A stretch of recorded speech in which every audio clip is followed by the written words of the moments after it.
Halo, apa kabar anak-anak sayang? Selamat pagi, selamat berjumpa kembali dengan Ibu. Nah, hari ini Ibu akan mengajarkan ke kalian mengenai materi kita yang baru, yaitu masalah sosial. Apa sih masalah sosial itu? Yuk kita sama-sama belajar mengenai apa itu masalah sosial. Oke, sekarang kita lihat beberapa masalah sosial, atau kita seringkali menyebut masalah sosial dengan penyakit sosial.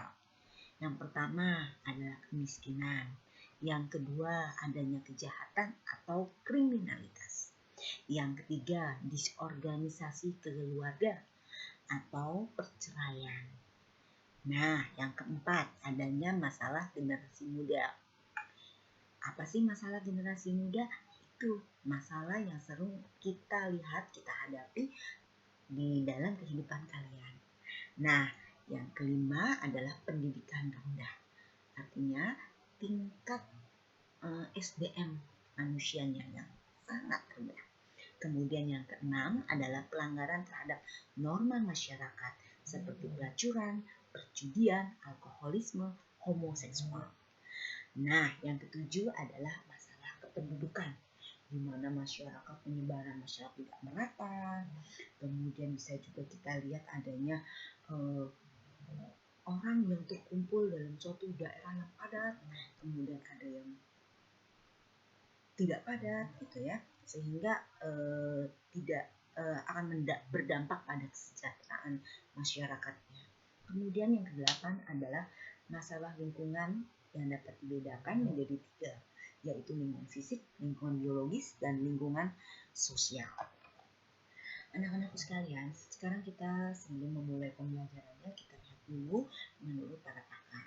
Sujono Sukanto menjelaskan bahwa masalah sosial merupakan suatu ketidaksesuaian antara unsur-unsur kebudayaan atau masyarakat yang membahayakan kehidupan kelompok sosial. Yang kedua, menurut Sutomo, masalah sosial adalah sebagai suatu kondisi yang tidak diinginkan oleh sebagian besar warga masyarakat.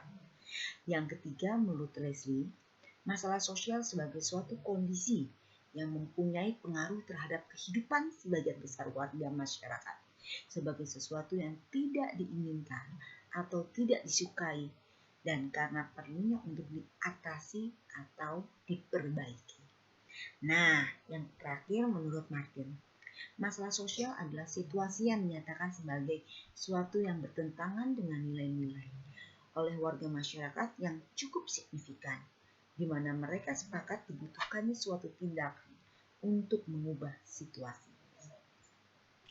Di sini Ibu sudah membedakan menjadi masalah sosial dapat dikategorikan menjadi 4. Yang pertama, faktor ekonomi, faktor budaya, faktor biologis, dan faktor psikologis. Yuk, kita bahas yang pertama. Yang pertama adalah faktor ekonomi. Apa sih faktor ekonomi itu? Biasanya faktor ekonomi itu berupa masalah pengangguran, kemiskinan. Nah, dalam masalah ini biasanya yang harus bertanggung jawab di sini adalah pemerintah.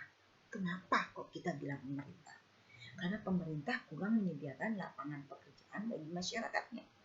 Tapi kembali lagi di sini, jika masyarakat mengalami permasalahan ini, akan mengakibatkan sangat rentannya anggota masyarakat untuk melakukan tindakan kriminalitas, dan kekurangan ekonomi dapat dijadikan suatu alasan atau pembenaran dalam melakukan tindakan tersebut.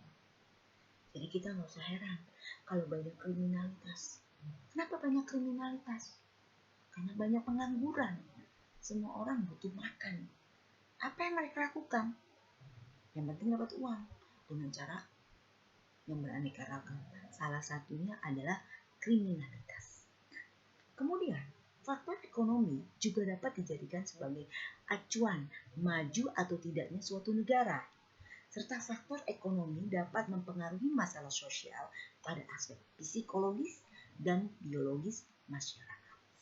Sekarang kita lihat faktor budaya. Faktor ini maksudnya membudayakan kebudayaan yang semakin berkembang pada masyarakat akan mempunyai peran yang dapat memicu timbulnya masalah sosial. Kemudian, misalnya seperti ini, pernikahan pada usia dini, kawin cerai, kenakalan pada remaja, dan lain-lain. Seperti saat ini negara kita sedang terus-menerus dimasuki budaya asing. Kemudian faktor ini harus mendapat perhatian secara serius. Kenapa? Karena kebudayaan pada suatu negara dapat mencerminkan kebiasaan masyarakatnya.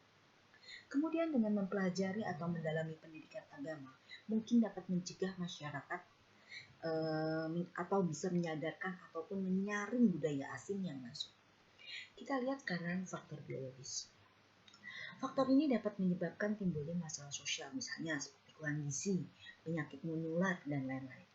Hal ini terjadi karena kurangnya fasilitas-fasilitas kesehatan yang layak yang dapat terjadi juga karena kondisi ekonomi maupun pendidikan masyarakat yang tidak mencukupi.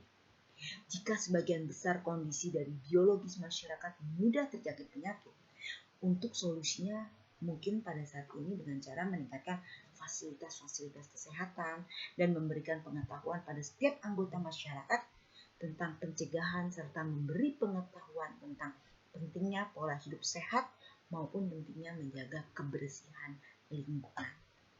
Nah, yang terakhir kita akan pelajari yaitu faktor psikologis. Selain faktor yang tadi Ibu sebutkan, masalah seperti ini dapat muncul juga jika psikologis suatu masyarakat sangat lemah. Faktor psikologis juga dapat muncul jika beban hidup yang berat dirasakan oleh masyarakat, khususnya yang ada di daerah perkotaan. Pekerjaan yang menumpuk sehingga menimbulkan stres, lalu dapat menimbulkan luapan emosi yang nantinya dapat memicu konflik antar anggota masyarakat. Ras, pertemuan kita hari ini sudah selesai, tapi ada satu hal yang Ibu inginkan.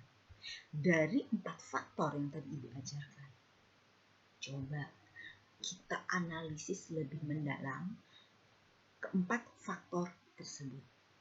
Apa saja faktornya? Nih, faktor ekonomi, budaya, biologis, psikologis. Coba kalian jelaskan dengan bahasa kalian. Kalian bisa kirim hasil tulisan kalian, tulis hasil analisis kalian di email yang sudah Ibu berikan. Sukses selalu untuk kalian. Selamat belajar. Ibu selalu bangga dengan kalian. Jangan lupa semangat. Oke?